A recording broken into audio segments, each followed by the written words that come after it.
Hi everyone, welcome to Divine Sacred Tarot. Today I wanted to follow on from a short reading that I did on my Instagram.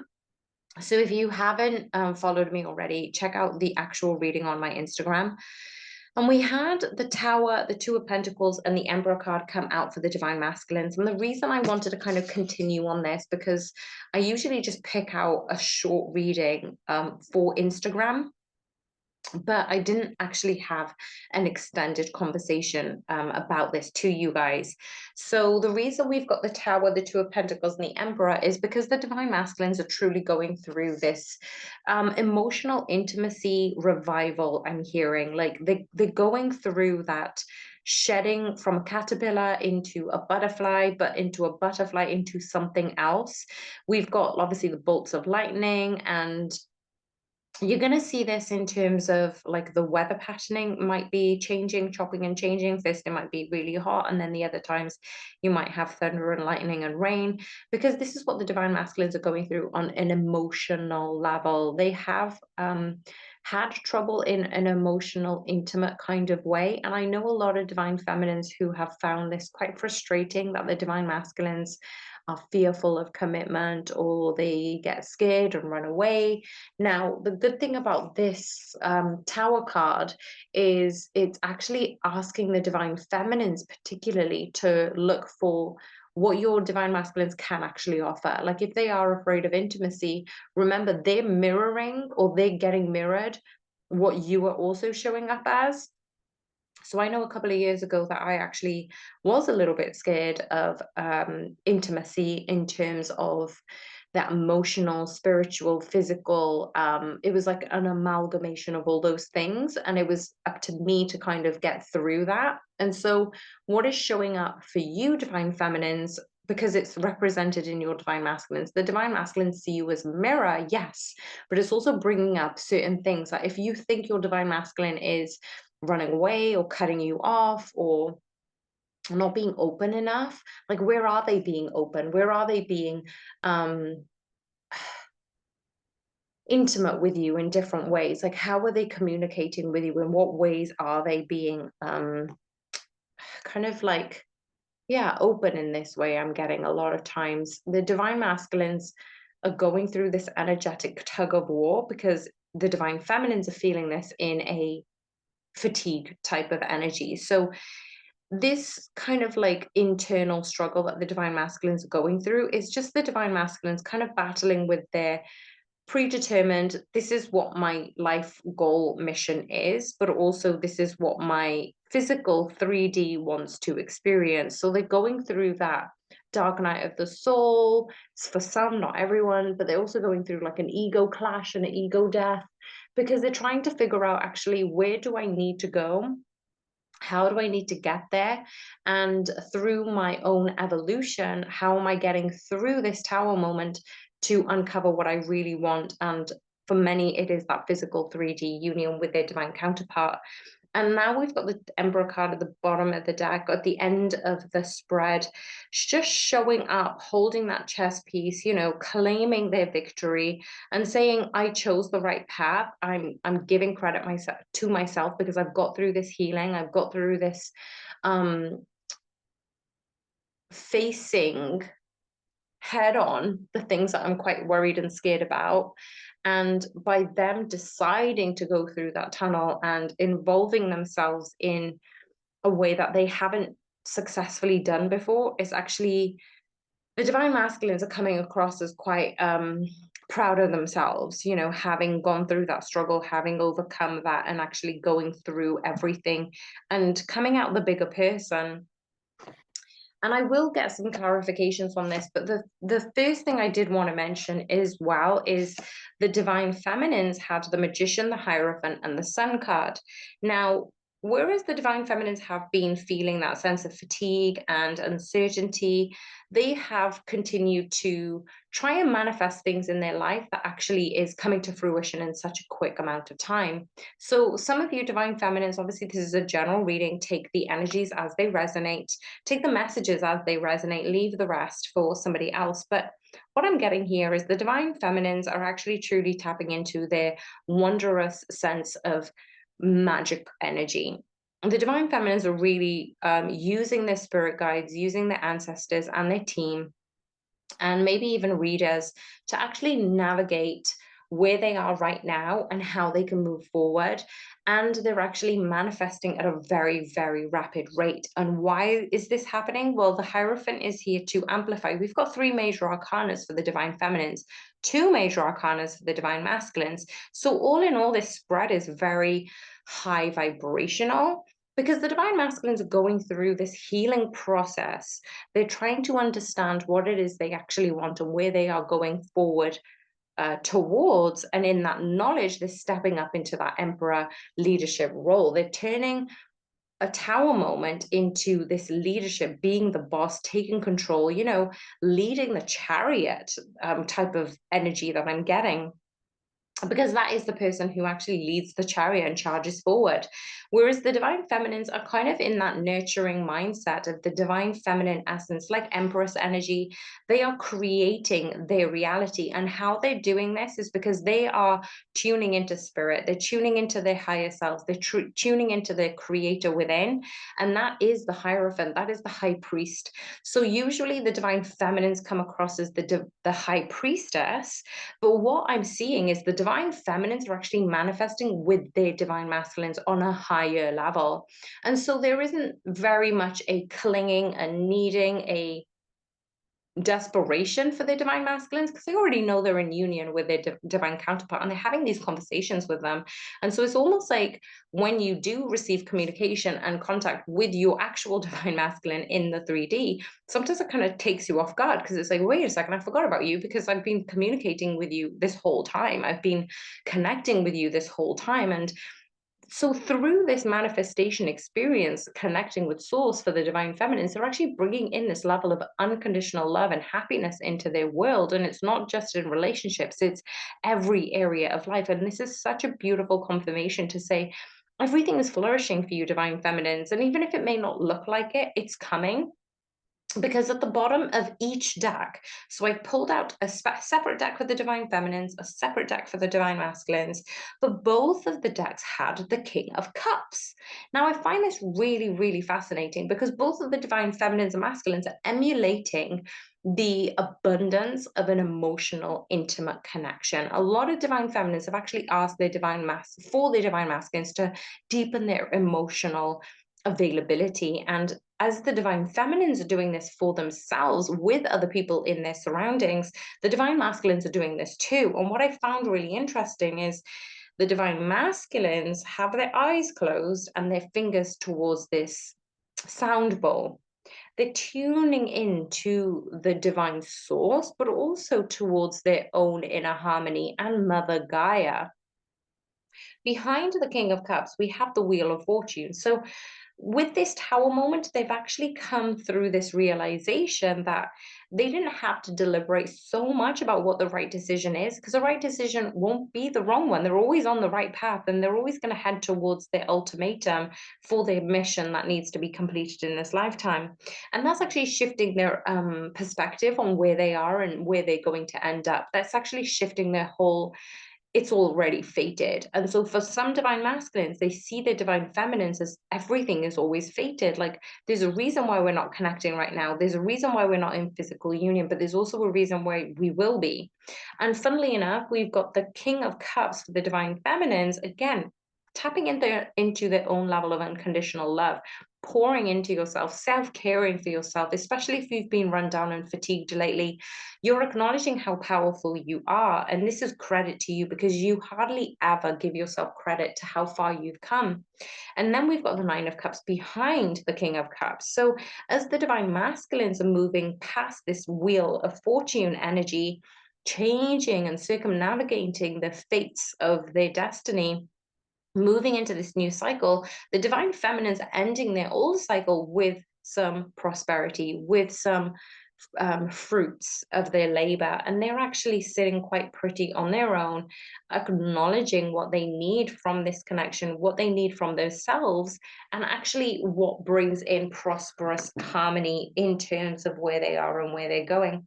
So I'm going to call out some cards just to clarify a few things for the divine feminines first, and then the divine masculines. So why is the Magician card here, please, Spirit? Thank you, angels, guardians, ancestors, and spirit team. Why is the Magician card here? Wow, the Ace of Cups. Now, I know I talked about the Magician, you divine feminines, creating this level of unconditional love. As I split the deck, we've got the Ace of Pentacles, like two huge cards to say it's a yes. No matter what you're deciding, divine feminines, it's a yes. No matter what you're creating, it's a yes. Anything that you create between now and the next few days, next few hours, probably next few weeks in June, you're actually creating this unconditional love. So if emotional intimacy is something that you are wanting and asking for from your divine masculines, embody that. Imagine that they are there expressing their love to you, opening up in a way that you wanted to always be received. Because this expression of unconditional love is, he is looking at you, kid, is the quote that I've just got from Spirit. It's the looking at yourself, looking at your relationships, bringing this level of unconditional love in. And that's why you're being a manifesting genius right now. Why is the Hierophant card here, please, Spirit? Okay, two cards that wanted to come out. The Nine of Cups and the Death card. So because of this detachment from the external, the divine feminines have actually appreciated where they are, and they're not really in any hurry to move forward from it, if that makes sense.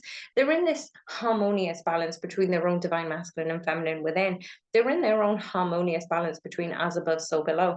Everything is actually really, really beautiful for them. And they're actually in this mode of detachment where they understand that things need to move forward, that things have been the way they have in order for them to be here where they are. And actually moving forward, they're understanding that everything has its season and there's no attaching to that. Why is the Sun card here for the divine feminines? Why is the Sun card here for the divine feminines? We have one, please. One card, please, Spirit. Oh, thank you. The High Priestess. Yes, I'm so glad the High Priestess come out, because this is literally what I was saying regarding the High Priest energy. The divine feminines truly have come into their higher realms of manifesting exactly what they want. They are liaising with their creator within, with their higher self, with the spirit guides and ancestors, and they're actually acknowledging how intuitive, how powerful, how magnificent you divine feminines actually are. Your divine masculine sees you this way. They have never really had a doubt about you and your powerful ability to create. And obviously we've got the High Priestess and the High Priest here is the overall energy for the divine feminine. So don't doubt yourself, divine feminines, if you're listening to this. Actually acknowledge that you are a creator of your reality, that you get to manifest every single thing that you want in this lifetime. Embrace that power, because you, as the more you align with your higher self, the more and more this will come into the way that you want your connection to manifest in this lifetime. So the person that's holding the connection back is you, divine feminines. You could be in union with your divine masculine if you choose to be in union with your divine masculine. Yes, it is as easy as that. Okay, if you've done the healing, if you've done the modalities where you have truly detached and now you can manifest your union, well, yes, it is that easy. It is genuinely that easy to come into union with your divine masculine. So the only thing that happens is we're holding ourselves back. We're either not detaching, or we're putting a constraint by it. We're overthinking it. We're thinking too much about the divine masculines. All we need to do really is completely detach and know that we are in union, that we can manifest everything. What we want is with certainty. It's with that stamp of approval from divine to say, you are the manifester of your reality. And in this manifestation, you get to manifest your union with your counterpart. But you need to believe it. You need to have full audacity to be the creator and acknowledge this is exactly where you are supposed to be. And you know how we have the Ace of Cups, clarifying the, oh shoot, the first card that came out for the Divine Feminines. It was a Major Arcana. I put the cards away, but anyway, let's go back to it. We had the Ace of Cups, right? So now we have the Ace of Wands coming in for the Tower card to clarify the Tower card for the Divine Masculines. And why has this card come up? Well, basically it's saying a big hell yes. Like you do get to have everything you want, Divine Masculines. This Tower moment is almost like the strike by lightning that they've received is to say, yes, you are that magnificent. Yes, you are that victorious. Yes, you are that successful. Yes, you are that important. Yes, you are that worthy. And that is a realization that they're coming to regarding this Tower moment. Why is the Two of Pentacles here for the Divine Masculines? Okay, the Moon card. So they have been given the steps. They've been given the guidelines to what is coming next, but they're not giving the answers. So the Moon card is here to emphasize, and I was thinking about the number 18 because we've got the Tower card and the Two of Pentacles, which equates to the number 18. And I wish I'd said this earlier because the Moon card is the number 18. Like 1 and 8, 888, 111 may be very significant for you at this time. And those are just signals and signs and messages from this universe to say, we are on your side, Divine Masculines. We want you to be happy. We want you to be abundant. We want you to create your manifestation, your future, your creative outlet, but we're not going to give you all the answers. So you need to figure that out. You can't just then be given a hand and being, holding hands in this aspect. You need to figure out all on your own what decision you need to make. What is the decision Divine Masculines do need to take from this Two of Pentacles and the Moon card? Okay, so we've got the Four of Wands and we've got the Page of Swords in the inverse. Now, a lot of the Divine Masculines have been thinking about union with their Divine Feminines. We've got the Death and Rebirth on cutting the deck. So this is something that they've thought that maybe this isn't meant for me, that maybe this isn't, part of my destiny. But the Divine Masculines are truly missing out because the fact that if they're acknowledging that they are wanting this commitment and this connection with you, Divine Feminines, they need to understand that whatever decision they are going to make, it's not going to be wrong. It's going to be in the right direction. And even though they have been trying to figure it out, trying to, make a strategic move, Spirit is saying that you don't need to be that strategic. You don't need to be that detailed. You don't need to be that scientific about it. You don't need to go into the research side of things. You just need to do. You just need to go all in, make a decision, and do. Why is the Emperor card here for the Divine Masculines? Page of Swords, now it's on the upright. It's actually saying, you've done the knowledge, you've done the work, you've done the required legwork to get to this point. Like you have done the legwork because you've done the legwork in tapping into your own inner intuition, tapping into your inner senses. The Ace of Wands reminds me of that third eye chakra. As the Divine Feminines are moving towards this happiness and this fulfillment and abundance in all areas of life, the Divine Masculines are slowly getting there, and they're kind of like feeling lighter because every decision they're making is actually helping them feel lighter in their decisions. They're not feeling burdened anymore. How can the Divine Masculines overcome this debilitating feeling of decision making? How do they need to overcome this through the Tower moment and the Two of Pentacles? What is next for the Divine Masculines before they get to the Emperor and the Page of Swords energies? Nine of Cups, but it came up a little bit more of a neutral position, but the Divine Masculines haven't really been giving themselves credit where it's due of how much they've actually overcome, how much they've succeeded in themselves. What's coming in the near future for the Divine Masculines? The Queen of Pentacles, physical union with their divine counterpart. What's coming next in the near future for the Divine Feminines? What's coming next in the near future for the Divine Feminines? Okay, so we've got the Ten of Swords, which is releasing burdens, Knight of Swords, which is coming forward with a truth. This is fast moving energy. And I was going to say communication. And we've got the Eight of Wands at the bottom of the deck. And the back of the deck, we've got the King of Pentacles and the High Priestess. This is what the divine masculines don't know. This is what the divine feminines don't know, is the more and more you tune into your higher selves, you're bringing your King of Pentacles, you're bringing your Emperor, you're bringing your Knight. And the Lover's card is here, is you don't need to make a decision on this. You've already made the decision to be in harmonious union with your twin flame. It's just a matter of time before it actually comes into the 3D.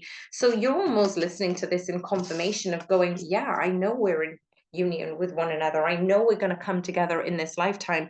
And this reading is purely here just to say, I know I'm right about us. I know if you're listening to this for a specific person, you're going to know full-heartedly to say, this is the person I really want to be with. This is my person, and I'm getting confirmation after confirmation. And I trust that I'm on the right path, and I trust my divine masculines are on their own path. And it's going to come into a beautiful, harmonious way where we come together at the right time. I have utter faith and trust in us. And this reading is just a confirmation to say, you're both on the right track and you will come together in this harmonious union in this lifetime. I'm going to leave the messages right there. I'm sending you so much love and I love you all so much. Bye for now.